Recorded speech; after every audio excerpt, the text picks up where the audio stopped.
आज की वीडियो में हम लोग देखेंगे कि रिसोर्सेज का क्या यूज़ होता है एक एमसीपी सर्वर में, क्यों यूज़ करना और कब यूज़ करना है, राइट। तो लास्ट वीडियो में हमने एक खुद का एमसीपी सर्वर बनाया था जिसके पास कैपेबिलिटी थी to send email via Gmail, but फिर भी वो इनएफिशिएंट था, पूरी तरीके से एफिशिएंट नहीं था क्योंकि उसके अंदर हमने रिसोर्सेज का यूज़ नहीं किया था। हमने उसके अंदर डेटा जो था वो हार्ड कोडेड लिया था, राइट। तो आज की वीडियो में हम लोग रिसोर्स बिल्कुल डेप्थ में समझेंगे। आज की वीडियो देखने के बाद आपको रिसोर्सेज में कोई प्रॉब्लम नहीं होने वाली, इसकी गारंटी मैं देता हूँ। तो जल्दी से समझते हैं रिसोर्सेज कहाँ यूज़ करेंगे हम लोग और कैसे यूज़ करेंगे। तो चलते हैं बोर्ड पर और समझते हैं सर्वर का फ्लो। ओके, सो जैसा कि आपको पता होगा कि लास्ट वीडियो में हमने एक ये फ्लो बनाया था यूजिंग दीज टूल्स, जो कि 2 टूल्स थे हमारे पास। जिसने भी अगर लास्ट वीडियो नहीं देखी है तो प्लीज़ सबसे पहले वो देख लेना, क्योंकि अगर आप डायरेक्ट इस वीडियो पे जंप करके आए हो तो फिर आपको समझ में नहीं आएगा, बहुत सी चीज़ें आपका माइंड स्किप कर जाएगा, राइट। तो आई रिकमेंड कि सबसे पहले आप वो देख लो, ये आई बटन पे वो वीडियो आपको मिल जाएगी। तो सबसे पहले वो देखो, उसके बाद जल्दी से यहाँ पर वापस आओ और मिलते हैं। तो ये हमने फ्लो बनाया था, ठीक है, हमारा पूरा कोड का फ्लो था। इसके अंदर प्रॉब्लम क्या आई थी कि यहाँ पर हम एक एक्स्ट्रा टूल फालतू में यूज़ कर रहे थे, जबकि हम यहाँ पर इसको रिसोर्स से रिप्लेस कर सकते थे, राइट। तो हम क्या करेंगे, इसको हटा देते हैं और इसकी जगह हम एक यहाँ पर रिसोर्स बनाएंगे जो कि होगा ब्लू कलर का,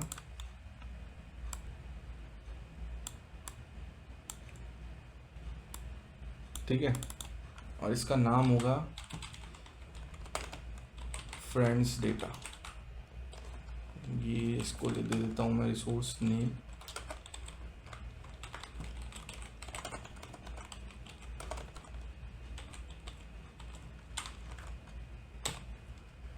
ओके। तो ये डायरेक्टली कनेक्टेड होगा एमसीपी सर्वर के आपके एमसीपी सर्वर से, सॉरी, ठीक है। अब ये क्या करेगा, देखो पहले क्या हो रहा था, पहले अगर मैं यही सेम चीज़ लिखता था send email to Anshul about wishing happy birthday, तो सबसे पहले क्या होता था, मेरा एक टूल कॉल होता था, फिर वो रिस्पॉन्स देता था मेरे को इस एमसीपी सर्वर को, फिर ये एमसीपी सर्वर डिसाइड करता था, तब जाके ईमेल भेजता था। तो ये होता था। अब क्या होगा कि अब ये जो फ्रेंड डेटा है ये एक एक्सेल शीट है, ठीक है, ये एक एक्सेल शीट है, इसको मैं लिख देता हूँ एक्सेल शीट है ये, इसके अंदर मेरे डेटा होंगे। तो अब ये जो है ना, इसका कॉन्टेक्स्ट मेरे एमसीपी सर्वर के पास हमेशा रहेगा। तो अब मेरे को ये नहीं करना कि क्या कहते हैं जाऊं पहले ढूंढूं, कुछ नहीं करना। अब मेरा सर्वर जैसे ही, मतलब मैं ये प्रॉम्प्ट दूंगा, ये लिखूंगा, सीधे डायरेक्ट कॉल होगा सेंड ईमेल टूल को, क्योंकि मेरे पास ऑलरेडी कॉन्टेक्स्ट है, मेरे पास ऑलरेडी सबके ईमेल्स हैं। मुझे सिर्फ डिसाइड करना है कि मेरे को अंशुल का लेना है, अच्छा ठीक है, इसमें से अंशुल का लेके सीधे मेल भेज दो। समझ रहे हो, बस यही डिफरेंस है और कुछ नहीं है। इससे आपका क्या होगा, इससे आपका सिर्फ एक टूल कॉल होगा। और दूसरा फ़ायदा ये कि आप इस चीज़ को, इस एक्सेल फाइल को हर जगह एक्सेस कर सकते हो, जहाँ जहाँ आपका एमसीपी सर्वर आप कनेक्ट करोगे वहाँ, और जिसके अंदर इस चीज़ की कैपेबिलिटी होगी। जैसे कि क्लाउड डेस्कटॉप के अंदर अभी रिसोर्सेज यूज़ करने की कैपेबिलिटी नहीं है, वीएस कोड में है। अभी मैं जिस दिन वीडियो बना रहा हूँ उस दिन तक तो बिल्कुल नहीं है, मे बी इन फ्यूचर आप ये वीडियो देख रहे हो तो फिर बात अलग है, ठीक है। तो रिसोर्सेज में ऐसा नहीं कि आप एक्सेल फाइल भेज सकते हो, आप इमेजेस भेज सकते हो, आप पीडीएफ भेज सकते हो, राइट, आप लॉग्स भेज सकते हो, एरर के लॉग्स वो एनालाइज करवा सकते हो, बहुत सारी चीज़ें आप भेज सकते हो एज अ रिसोर्स, और वो आपके पास रहेंगी। आप उसको बस कॉन्टेक्स्ट में ऐड करो और आपका काम ख़त्म। तो ज़्यादा कुछ नहीं था रिसोर्स के बारे में। इसका यूज़ करना थोड़ा सा कॉम्प्लिकेटेड है। मेन ये है कि लोगों ने इसके ऊपर वीडियो इतनी कम बनाई है कि इसको यूज़ सब इसको ऊपर ऊपर, जैसे मैंने बताया, ऊपर ऊपर से बताता है, लेकिन इसको कोड में कोई नहीं समझाता। बट हम आज प्रैक्टिकली समझेंगे रिसोर्स को यूज़ करना। तो चलते हैं कोड के पास, चलते। ऑल राइट, तो जैसा कि दिख रहा होगा आपको कि ये हमारा प्रीवियस कोड है, जिसके अंदर हमने एक ये टूल बनाया था, मतलब बेसिकली 2 टूल्स बनाए थे, और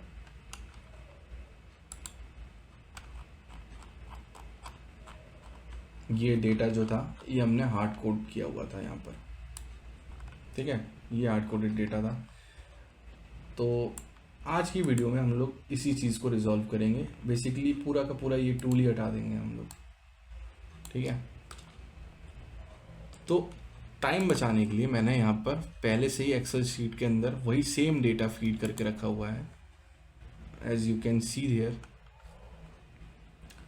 सेम चीज़ है, देखो यहाँ पर नेम का एक कॉलम है और एक ईमेल का कॉलम है, सिंपल सा है, ठीक है। सबके नेम है, उसके बगल में सबके ईमेल आईडी है, बस कुछ नहीं करना। तो हम लोग का पहले लॉजिक समझते हैं। देखो यूज़ कैसे करते हैं, जैसे सर्वर डॉट टूल यूज़ किया आपने, वैसे ही सर्वर डॉट रिसोर्स होता है, ठीक है। अब इसके अंदर थोड़ा सा ना ट्रिकी चीज़ है। सबसे पहला पैरामीटर ये लेता है नेम। नेम में आप दे दो इसमें फॉर एग्जांपल फ्रेंड्स डेटा, ठीक है। सेकंड चीज़ ये लेता है यूआरआई। यूआरआई जैसे कि आपने देखा होगा सेम होता है एचटीटीपी रिक्वेस्ट की तरह। जैसे हम यूआरएल देते हैं ना, यूआरएल देते हैं ना यहाँ पे, जैसे ये देखो https ये ///लोकल होस्ट, मतलब जो भी ये देते हैं सेम ऐसे ही करना है, लेकिन आपको https नहीं देना। आप अपने मन से भी कुछ भी दे सकते हो, आप फाइल टाइप फाइल दे सकते हो आप, ठीक है। आप इमेज दे सकते हो, जो भी देना है दे सकते हो, आप कस्टम भी दे सकते हो। तो यहाँ पर मैं कस्टम ही करूँगा, तो मैं दे दूँगा ईमेल, लेकिन फॉर्मेट आपका सेम ही होना चाहिए, ठीक है। सेम फॉर्मेट, जिस फॉर्मेट में मैं लिख रहा हूँ उसी फॉर्मेट में, email/excel डेटा, ठीक है। ये यूआरआई जो है ये मैंने बना दी, बहुत सिंपल सी, ठीक है। आप अपने मर्जी का कुछ भी बना सकते हो। थर्ड पैरामीटर में आपको एक ऑब्जेक्ट देना होता है, जो कि थोड़ा सा इसको डिस्क्राइब करता है, मतलब कि इसका डिस्क्रिप्शन क्या है। पहला होता है नेम। नेम आप प्रॉपर नेम दे सकते हो उसमें, आप friends email ID data excel. Friends excel file दे देता हूँ यार, ज़्यादा बड़ा क्यों करना। फिर दूसरा होता है डिस्क्रिप्शन। इसके अंदर है क्या, डिस्क्रिप्शन में contains the data of friends with their respective email ID emails, ठीक है। ये इतना सा डिस्क्रिप्शन दे दिया मैंने। ये 3 चीज़ों के बाद अब आपको आना है यहाँ पर वही असिंक्रोनस फंक्शन। अब इसमें ना कुछ पैरामीटर वगैरह पास करने की ज़रूरत नहीं, क्योंकि एक रिसोर्स है, इसमें आपको सिर्फ यूआरआई देना है। यूआरआई क्या है मैं बताता हूँ। यूआरआई ये है, यही चीज़ जो है इसके अंदर ऑटोमेटिकली पास हो जाती है, यही आपको देना है। अब यहाँ पर आता है मेन चीज़ कि ये जो एक्सेल फाइल है, ये फ्रेंड्स डेटा .xlsx, इसको हम डायरेक्टली एक्सेस तो कर नहीं सकते, इसको हमें पहले रीड करना पड़ेगा, राइट। तो इसको रीड करने के लिए एक लाइब्रेरी यूज़ करना पड़ेगा। तो इसको हम पहले रीड करेंगे, उसको जेसन में कन्वर्ट करेंगे, and then as a context pass करेंगे उसको स्ट्रिंगिफाई करके। एज सिंपल एज दैट, बहुत सिंपल है। तो सबसे पहले इसका जो पैकेज है वो इंस्टॉल कर लेते हैं। npm install xlsx, yes. तो जब तक ही इंस्टॉल हो रहा है तब तक मैं देख लेता हूँ कि सब कुछ ठीक है कि नहीं? ओके, ये email, excel, friends, excel, content, excel file, okay perfect, seems fine. और ये इंस्टॉल भी हो चुका है। तो हम लोग लेंगे, इंपोर्ट करेंगे सबसे पहले, इंपोर्ट XLSX फ्रॉम XLSX। तो इसको यूज़ करने का मतलब जैसे जैसे मैं लिख रहा हूँ वैसे वैसे लिखना, क्योंकि ये एक्सेल की वीडियो नहीं है, ये लाइब्रेरी के बारे में फिर कभी किसी और वीडियो में। तो अभी के लिए मैं जैसे जैसे लिख रहा हूँ वैसे वैसे आपको रीड करना है बस। कॉन्स्ट, सबसे पहले वर्कबुक हम लेंगे,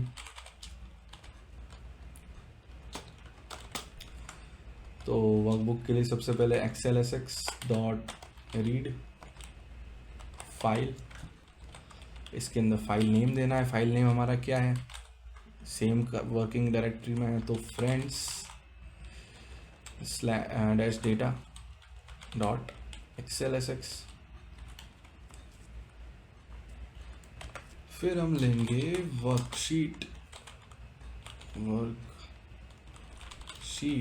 is equals to workbook dot sheets, और ये एक एरे होती है तो इसके अंदर का इंडेक्स हमें देना पड़ेगा वर्कबुक डॉट शीट नेम्स का, ये भी एक एरे होता है तो उसका 0th इंडेक्स, मतलब जो हमारा पहली वर्कशीट है वो हमें मिल जाए। अब ये हमें वर्कशीट मिल गई है एज ए डेटाग्राम, तो इसको हमें जेसन में कन्वर्ट करना है। तो अब const data is equals to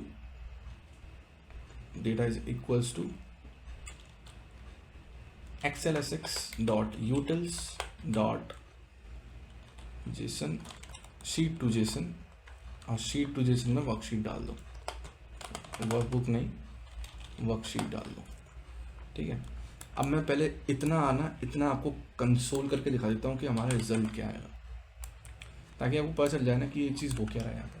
सबसे ऊपर ही डाल देता हूँ यहाँ पर paste and then CLG data. तो मैं इसको रन कर लेता हूँ एक बार।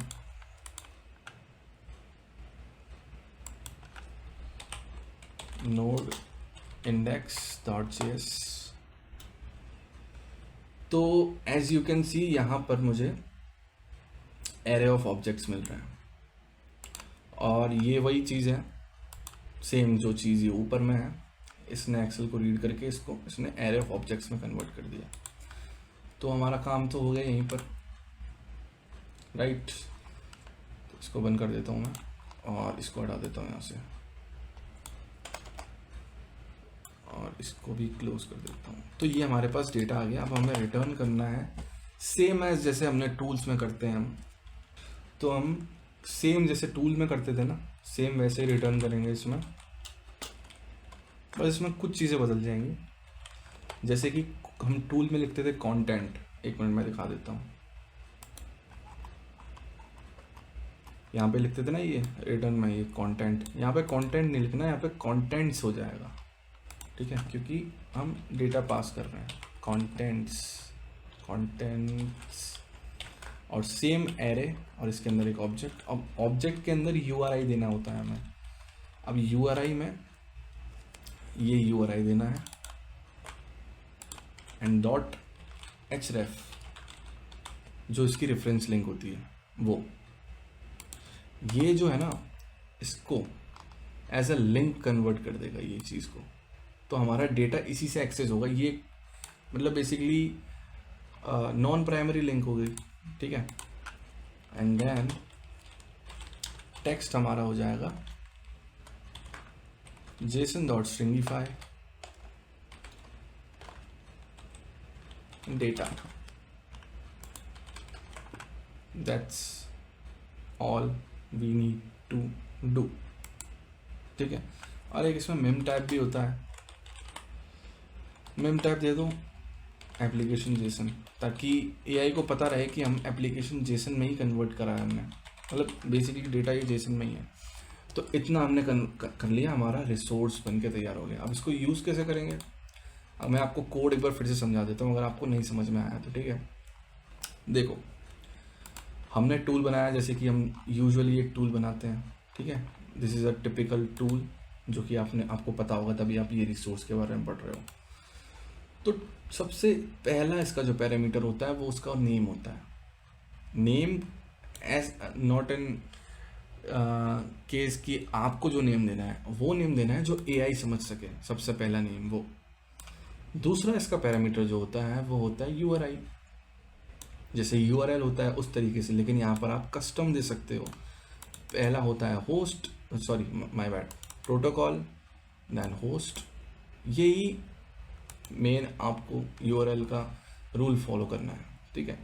देन तीसरा जो हमारा पैरामीटर है उसके अंदर क्या हो गया, ये होता है Meta data, data about data, मतलब इस रिसोर्स के बारे में क्या डेटा है, तो इस रिसोर्स के बारे में डेटा दे दो। इसका नेम वो आप मनपसंद जो भी नेम दे सकते हो वो दे दो। देन डिस्क्रिप्शन दे दो यार, ठीक है। और चाहो तो इसमें भी मेम टाइप दे सकते हो जो कि है एप्लीकेशन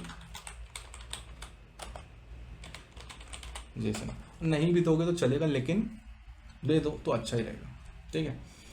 एंड देन उसके बाद आता है आपका फोर्थ पैरामीटर जो कि एसिंक्रोनस कॉल बैक है, जो कि इसमें भी था, मतलब समझ रहे हो ना, टूल में भी हम लोग करते ही थे। इसमें जब बस डिफरेंस ये है कि ये कोई स्कीमा नहीं लेता, इसमें कोई स्कीमा की ज़रूरत नहीं है, ये ऑटोमेटिकली यूआरआई लेता है पहले से ही, इसके अंदर होता है, एक्सेस कर सकता है यूआरआई को, जो कि आपका यही यूआरआई है और कुछ नहीं, ठीक है। उसके बाद हमने क्या किया, उसके बाद हमने इतने कोड में सिर्फ एक्सेल शीट को रीड किया है। रीड करने के बाद हमारा डेटा के अंदर, डेटा बोल रहा हूँ मैं, क्या बोल रहा हूँ यार, डेटा के अंदर एक एरे ऑफ ऑब्जेक्ट्स आ गया, जो कि कुछ नहीं, हमारा फ्रेंड का डेटा ही था एक्सेल शीट में जो था। तो उसको हमने एज अ कंटेंट, मतलब जो रिस्पॉन्स का जो प्रॉपर स्ट्रक्चर होता है उसमें हमने पास कर दिया। अब इसमें बस स्ट्रक्चर आपको डिफरेंस लगेगा, क्योंकि इसमें कंटेंट की जगह कंटेंट्स है और इसमें यूआरआई भी देना पड़ता है। तो यूआरआई आपको यहाँ से मिल जाता है, .href कर देना ताकि लिंक बन जाए, ठीक है। मेम टाइप वही, ठीक है। तो ये हमने बना लिया रिसोर्स को। अब इसको यूज़ करके देख लेते हैं ज़रा, ठीक है। उससे पहले मैं आपको एक चीज़ दिखाता हूँ। पहले देखो, ये सब हमने कर लिया, ठीक है। एमसीपी सर्वर को एक बार रीस्टार्ट भी कर लेते हैं, या चलो रीस्टार्ट कर लेते हैं, ठीक है। अब मोर पे जाओ, ब्राउज रिसोर्सेज करो, ये देखो आ गया जो आपने रिसोर्स बनाया था। लेकिन अब देखना, अरे ये क्या, ये तो एरर आ गया, unable to open excel data. हमने तो सब कुछ सही किया, तो ये एरर क्यों आया? ये एरर इसलिए आया क्योंकि आपका जो एमसीपी सर्वर है वो ये नहीं समझ पा रहा है कि ये एक्सेल फाइल है यहाँ पे लोकेटेड, समझ रहे हो। और क्यों नहीं समझ पा रहा है? क्योंकि यहाँ पर हम एक लाइब्रेरी यूज़ कर रहे हैं जो कि ये रीड कर रही है, ये लोकेशन जो है ये नहीं समझ पा रहा। उसको इतना तो पता है कि आपका इंडेक्स फाइल यहाँ पे इसके अंदर है, ईमेल के अंदर है, लेकिन ये क्या हो रहा है, ये चीज़ जो है इससे उसको आपत्ति है। तो आपको यहाँ पर मेंशन करना पड़ेगा करंट वर्किंग डायरेक्टरी। तो यहाँ पे CWD दे दो, और करंट वर्किंग डायरेक्टरी यही जिसमें आप काम कर रहे हो, ईमेल इंडेक्स, ठीक है। कुछ नहीं है यहाँ पर, ये यहाँ तक कि मैंने बस डायरेक्टरी इसमें दी है और कुछ भी नहीं दिया। अब इसको स्टार्ट कर लो एक बार, फिर से एक बार रीस्टार्ट भी कर लो भाई, कभी कभी कुछ भी हो सकता है। अब देखते हैं, ब्राउज रिसोर्सेज में जाओगे, इस पर क्लिक करोगे तो बूम, हमारे पास पूरा डेटा आ गया। और बाय द वे इस डेटा को आप ना लिख सकते, ना चेंज कर सकते हो, ना कुछ कर सकते हो एडिट, सिर्फ रीड ओनली है ये डेटा, ठीक है। क्योंकि ये एमसीपी सर्वर यूज करता है एज अ कॉन्टेक्स्ट अपने लिए। तो कितने इजीली ये जो एक्सेल फाइल का डेटा है इसमें वही सब चीज़ें हैं जो ये हमने यूज़ किया है। और देखो लिंक क्या आ रहा है, email/एक्सेल डेटा। क्योंकि इसने ईमेल को कन्वर्ट कर दिया, जो कि ईमेल हमने यहाँ पर दिया था। यहाँ पर कुछ भी देते ना तो वो वहाँ पर वही होता, फाइल नेम भी चेंज हो जाता, ठीक है। जबकि यहाँ पे फाइल नेम फ्रेंड्स डेटा है, लेकिन इसने एक्सेल डेटा कर दिया। क्यों? क्योंकि मैंने नाम ही दिया यहाँ पर एक्सेल डेटा। समझ गए ना? तो ये चीज़ है। अब इसको एक बार टेस्ट कर लेते हैं, और ये आप बोलोगे कि ये तो ये पूरा स्ट्रिंग है भाई, क्योंकि हमने इसको स्ट्रिंगीफाई में कन्वर्ट कर दिया है ना। और ये ऑब्जेक्ट में क्यों है ये तो मैंने आपको बता ही दिया था, क्योंकि यहाँ पर ये डेटा के वजह से, क्योंकि ये ऑब्जेक्ट हमें as object array of object मिल रहा है, तो यहाँ पर ये एरे ऑफ ऑब्जेक्ट है, क्योंकि इसको हमने स्ट्रिंगीफाई कर दिया। बहुत सिंपल है।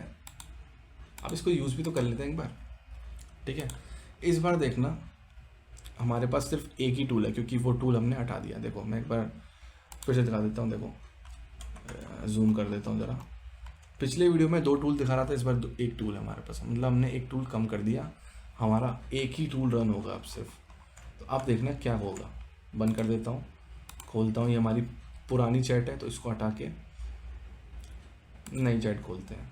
इसके पास सिर्फ कॉन्टेक्स्ट में हम यहाँ पे, अगर आपको कॉन्टेक्स्ट जब आपने बना लिया, आपको कॉन्टेक्स्ट ऐड करना है। यहाँ से बहुत सारी चीज़ें हैं, आपको यूज़ करना है MCP रिसोर्सेज, ठीक है। इस पर क्लिक करो और यहाँ पर आपको मिल जाएगा अपना वाला फ्रेंड एक्सेल फाइल। इस पर क्लिक करो, ये देखो एज एन रिसोर्स ऐड हो गया। अब आपको कुछ नहीं देना, अब आपको उस टूल का यूज़ इंतज़ार नहीं करना कि भाई मैं नेम दूंगा तो वो मेरे को वापस से ईमेल भेजेगा, कुछ नहीं। देखो अब send an email to me Hardy and Shashank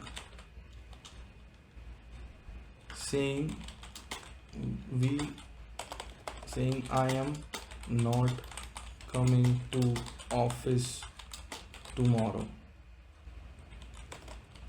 बहुत छोटा सा एग्जांपल लिया है, एंटर, ठीक है। अब देखना वर्किंग थोड़ा सा टाइम कभी कभी ले लेता है, क्योंकि समझ रहे हो। देखो अब सब्जेक्ट मतलब नहीं है, देखो इसने सिर्फ एक MCP डायरेक्ट कॉल किया, सेंड ईमेल को, डायरेक्ट सेंड ईमेल को इसने कॉल किया, और इसने फैच कर लिया शशांक का, ये मतलब मेरा ईमेल, शशांक का ईमेल, एंड देन मेरी दूसरी आईडी का email. You can clearly see that. और वही मैंने फ्लो में भी समझाया था अभी, कि हमें उस टूल की ज़रूरत ही नहीं है, हमारा डायरेक्ट कॉल होगा। और मैं कंटिन्यू करूँगा तो ऑब्वियसली मेल चला जाएगा। तो समझ रहे हो आपका एक स्टेप कैसे कम हो गया, कि आपका सर्वर कैसे और फास्ट हो गया। And it will work as fine as imagined. थोड़ा सा इसको रिफ्रेश कर लो, देखो आ गया। Out, I am not coming to office tomorrow, out of office notification. तो आपने देखा किस तरीके से हमने रिसोर्स का यूज़ करते हुए, आज अभी के लिए एक्सेल शीट है, आप PDF भी यूज़ करते हो, PDF की भी बहुत सारी लाइब्रेरी आती है, PDF को भी कन्वर्ट कर सकते हो, उसको भी रीड करवा सकते हो, आप इमेज को रीड करवा सकते हो, आप लॉग फाइल को रीड करवा सकते हो, आप MCP कोई भी JSON फाइल को रीड करवा सकते हो, टेक्स्ट फाइल को रीड करवा सकते हो। सोचो कितना पावरफुल बन गया ये। और ये चीज़ मेरे साथ हमेशा रहेगी, मतलब ये जो रिसोर्स जो मैंने अभी बनाया है ना, ये अगर मैं कर्सर AI में भी चले जाऊँगा दूसरे ID में, और वहाँ पे अगर मैंने अपना MCP सर्वर कनेक्ट कर लिया, तो वहाँ पर भी मेरे पास ये रिसोर्स एक्सेस होगा, क्योंकि MCP सर्वर कर्सर में रिसोर्सेज का भी कैपेबिलिटी है। तो मुझे बार बार इतना लंबा एक्सेल डेटा भेजना नहीं पड़ रहा, इससे मेरी कॉन्टेक्स्ट विंडो छोटी हो गई। देखो इसके पास पूरा डेटा है। और इन केस मैं एक चीज़ और दिखा देता हूँ। मान के चलो यहाँ पर मैंने एक नया एंट्री बना दिया, इंसर्ट अ रो सेइंग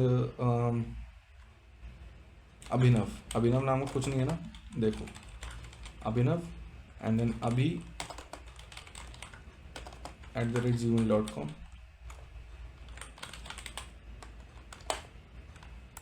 ठीक है, इसको सेव कर दिया मैंने, लो इसको बंद कर दिया। MCP सर्वर को एक बार रीस्टार्ट कर लेते हैं। ठीक है, मोर पे जाते हैं, ब्राउज रिसोर्सेज जाएंगे यहाँ पर एंड सी अभिनव। सोचो, अभी तो मैंने सिर्फ छोटा सा एग्जांपल लिया है यार। यहाँ पर तुम्हारे बैंक मतलब स्टूडेंट का डेटा हो सकता है, तुम आराम से एनालाइज कर सकते हो स्टूडेंट का डेटा अपने, तुम्हारे पास हमेशा रहेगा, मतलब हर जगह जहाँ पे भी आप जा सकते हो। तो ये था वीडियो MCP सर्वर के ऊपर। अगर समझ में आया, पसंद आया और चाहते हो कि ऐसी कुछ वीडियोस नए नए तरीके ला सकूँ और प्रोजेक्ट्स ला सकूँ React.js के ऊपर, Electron.js के ऊपर, एंड्रॉयड डेवलपमेंट के ऊपर, तो प्लीज़ लाइक करो यार, प्लीज़ सब्सक्राइब करो, थोड़ा बहुत तो सपोर्ट करो यार। अभी ग्रोइंग चैनल है ये, बस शुरू ही किया है। कमेंट्स करके कुछ तो प्यार दिखाओ, है ना।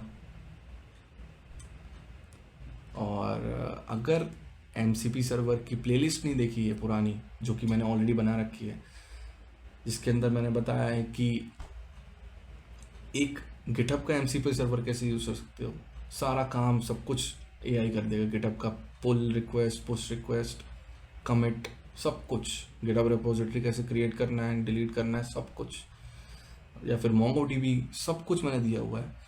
यहाँ पर आई बटन पे क्लिक करोगे, ये भी मिल जाएगा भाई, और लास्ट में भी मैं डाल दूंगा लिंक, डिस्क्रिप्शन में भी डाल दूंगा। तो सपोर्ट करो यार, प्यार दिखाओ अपना, और ये भी कमेंट करो कि क्या चीज़ नहीं समझ में आया और क्या और इम्प्रूव कर सकता हूँ मैं समझाने में, क्योंकि वीडियोस रुकेंगी नहीं, वीडियोस तो आएंगी।